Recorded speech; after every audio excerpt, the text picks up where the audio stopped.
এক বনে বাস করত বাঘ, শিয়াল, হরিণ ও বক পাখি। কিন্তু বাঘের ভয়ে বনে অন্য কোনো প্রাণী শান্তি পেত না। বাঘ একদিন একটা হরিণ শিকার করল আর মজা করে সে হরিণের মাংস খেতে লাগলো। হঠাৎ করে তার গলায় একটা হাড় আটকে গেল আর সে চটপট করতে লাগলো। কি যন্ত্রণা! এখন আমি কি যে করি? এই হাড় আমি কিভাবে বের করব? ব্যথায় মনে হয় আমার প্রাণটা বের হয়ে যাচ্ছে।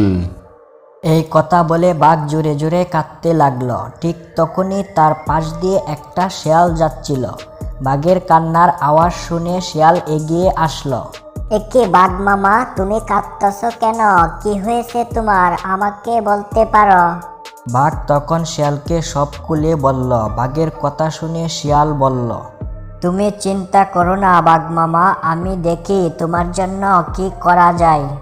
তখন শিয়াল যেতে যেতে একটা নদীর ধারে গিয়ে পৌঁছালো আর দেখলো এক লম্বা ঠোঁটওয়ালা বক মাছ শিকার করতে বসে আছে। তখন শিয়াল বককে বলল, ও বক ভাই, কেমন আছো? আমি তোমার খোঁজেই আসলাম। আসলে তোমাকে আমার খুব প্রয়োজন। শিয়ালের কথা শুনে বক বলে, কি বলবে তাড়াতাড়ি বলো, আমার আবার মাছ শিকার করে খাইতে হবে। তখন শিয়াল বাঘের কথা খুলে বলল। তা শুনে বক বলল, ও এই কথা, আমাকে নিয়ে চলো, এইটা তো কোনো ব্যাপারই না।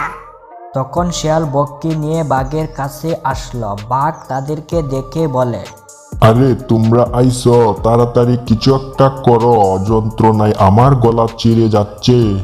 তখন বক বলল, চিন্তা করো না বাঘ মামা, আমি এক্ষুনি তোমার গলা থেকে হাড় বের করে দেব।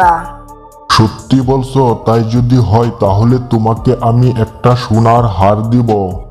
তখন বক বাঘের গলা থেকে হাড় বের করে দিল। বাঘের যন্ত্রণাও কমে গেল। বাঘ তখন চিন্তা করে, এখন তো আমার গলা ভালোই হয়ে গেছে, কেন আমি বককে সোনার হার দিতে যাব? তার চেয়ে ভালো আমি বককে খাইয়া ফেলি। যেই বক বাঘকে ধরবে তখনই বক উড়ে গিয়ে গাছের ডালে বসল। তখন বক বলে, এই জন্যই যে কারো উপকার করতে নেই, যারা উপকারের প্রতিদান দিতে জানে না। বকের কথা শেষ হতে না হতেই তাল গাছ থেকে একটি তাল এসে বাঘের মাথায় পড়ল।